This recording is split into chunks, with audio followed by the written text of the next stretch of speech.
What about you? It is 11, right? 11 o'clock in the morning. 11 o'clock. Yeah. Okay. Can you hear me good? Yeah. My voice, okay, and I can hear you good. How are you doing today? Pretty good. A little tired, but pretty okay. Okay. Yeah. Yeah. Okay. Can we start the interview? Yep, of course. Yep. Let's get started. Okay. Just I will review about what is going on with the interview. So the interview will consist of 3 sections. The first section is introduction to the study, and the second section is demographic questions, and the last question is interview questions. Yeah. The last section, you said question. Yeah, your voice is cutting off, and sorry. It's a little strange or kind of bad. Yeah, is the quality is because now we need to it's cutting off. So the interview will be audio recorded. Your identity will not reveal in the study. So I have 10 participants. So you will be like participant 1, participant 2, participant 3 when I refer to anything to you. So for your privacy concern is your identity will not be revealed. If you do have any question, as I have accent, please stop me, ask me to clarify it, because I want to make sure you understand every question I ask. So please feel free to stop me at any time during the interview. Okay, so the purpose of the study is to explore the security measures needed to develop a computer game that mitigates cybersecurity risk. So this is the purpose of my study. So we'll try to find out what security measures needed to have a secure computer game that mitigates cybersecurity risk. Do you have any question about the purpose of our study? My study? Nope. Okay. So let us move to the first question.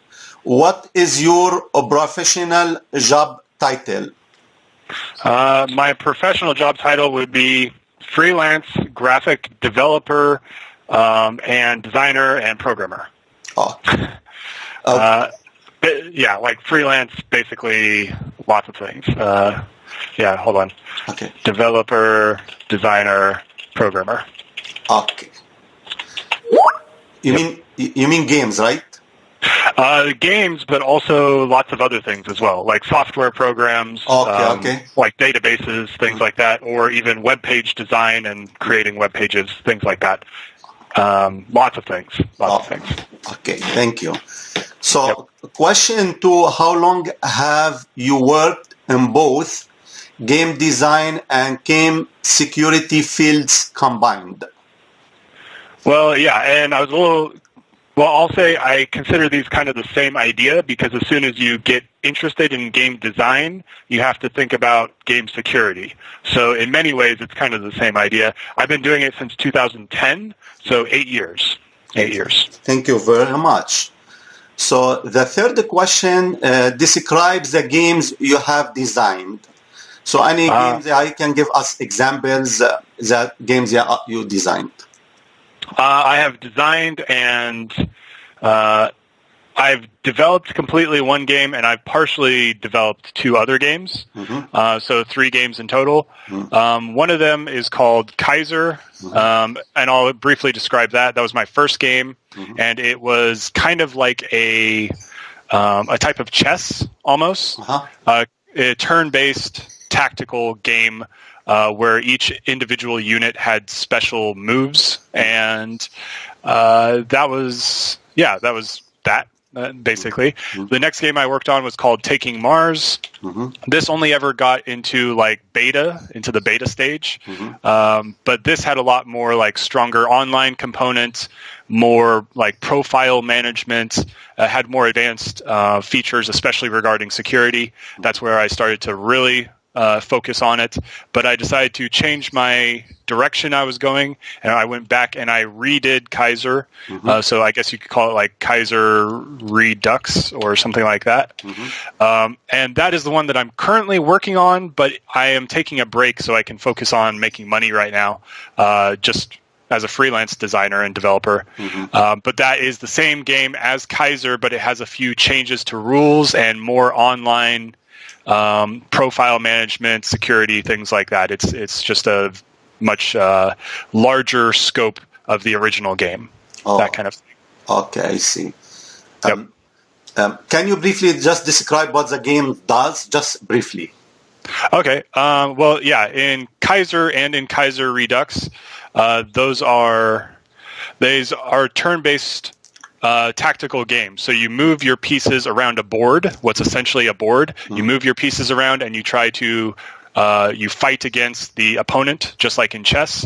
Very similar in that aspect.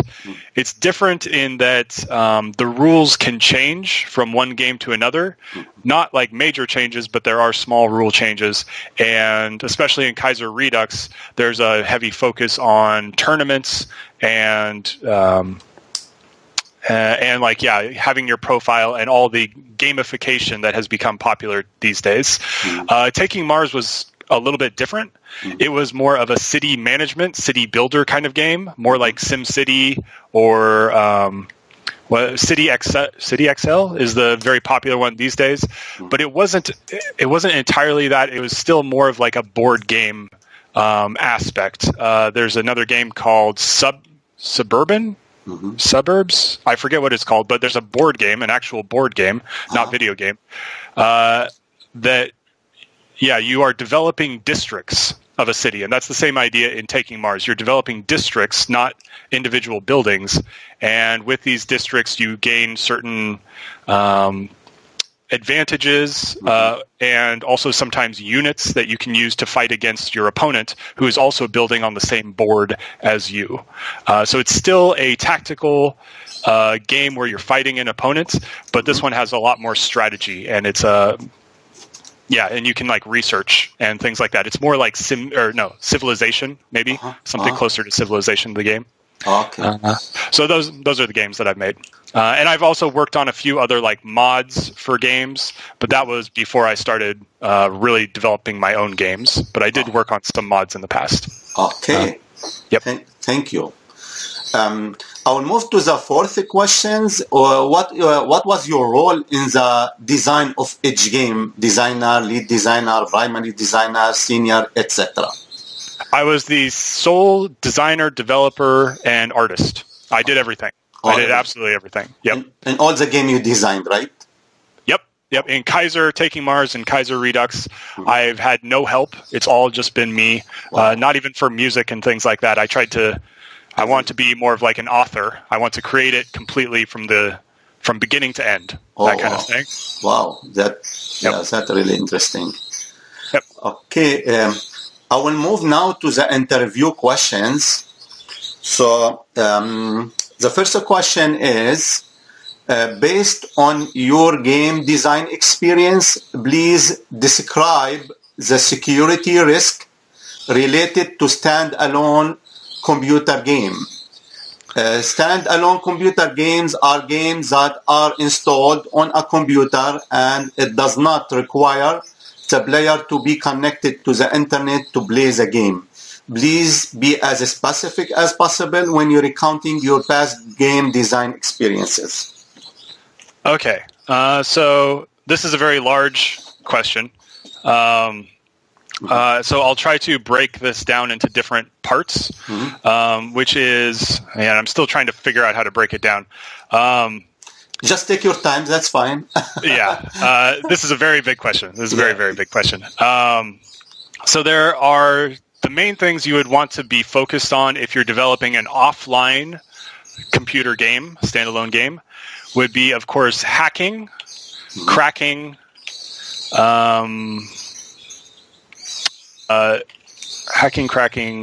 cheating, to a lesser extent. Hacking and cracking, especially cracking, is much more important, or to fight against, to mitigate against. Illegal redistribution. Distribution. And these are all very important for various reasons. And now I'll try to focus on why they're important and how, or I'll just, I guess since it doesn't say how you would mitigate, but I'll describe why they're important. Hacking is especially important because somebody would be able to maliciously work their way into your code with the intent of destroying it or reverse engineering it. Like if I make my game Kaiser, somebody could try to get into Kaiser and figure out how I built it, and then they could just build it again and then say that it's their game. And then they could sell it on some platform like the iOS store. The iStore? Anyway, they could sell it on iOS, and they would make all the money. I would get none of the money because they reverse engineered my game. That would be very bad. So you don't want hacking. And I'll get back to hacking in a second with the illegal redistribution as well. Cracking is very bad because cracking that's your rights management, basically. So when you say, like, this is my game, and when it's on your device, it should be the legal copy. If it is cracked, then it is no longer a legal copy anymore. They have found a way around your security protection or your rights management. So that's also very important because if they can crack your game, then they're not paying you for the game. So that's also pretty tricky. Cheating is, of course, pretty obvious. It's not as big of a deal with a single-player standalone game because they're not interacting with the larger audience who are playing the game. They're just interacting with the people who are playing on that device or with that version of the game that they have distributed. So that's not as big of a deal, but it can cause people, if they don't know that the game is cheating or it's been tampered with to cheat, they may think that your game is broken or that it's your fault as a developer that the game is not working or that it's unfair or unbalanced. So they might not want to continue purchasing your games in the future for future games. So you lose potential clients in the future. And so that's bad, but that's, like I said, to a lesser degree. And most of the time, if cheating occurs, it's going to be the player who purposefully was cheating, and they know what they're doing. So that's less likely, or less likely to cause lost sales, basically. Illegal redistribution is very similar to like hacking, like I said before, where they go into your game, they crack it, so they disable the copy protection, the rights protection, and then they can distribute it and charge for it themselves. But this can also be especially bad these days because this can turn into something like into malware in general, where they are able to install illegal or some kind of negative software on your system that could collect your privacy or your privacy information, like your credit card numbers, passwords, etc., that kind of thing. So that would be a pretty big deal, especially in. I work with a lot of. I also teach Chinese people English, and so I have a lot of interaction with Chinese people, and that's a pretty common problem on their software stores.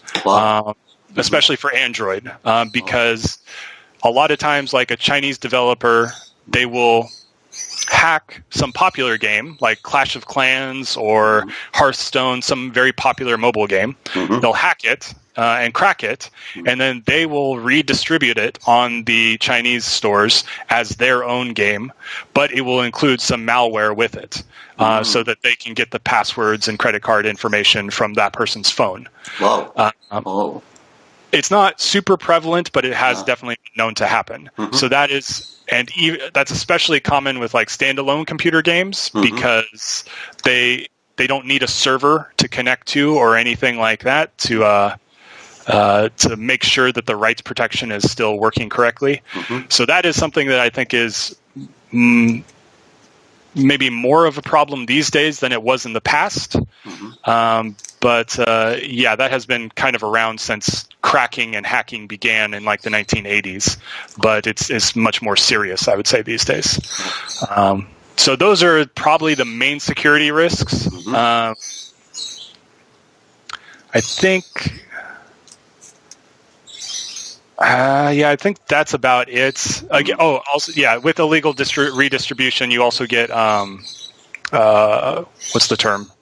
Where they take over your computer completely, and then you ransom? have to pay. Are you ransom? Yeah, ransomware. Like that's the worst part or possible outcome for some kind of hacking and illegal redistribution. That would be very bad.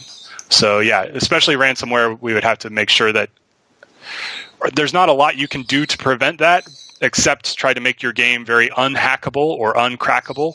But that's always a possibility as well. Ransomware. Yep. Oh, interesting. Thank you.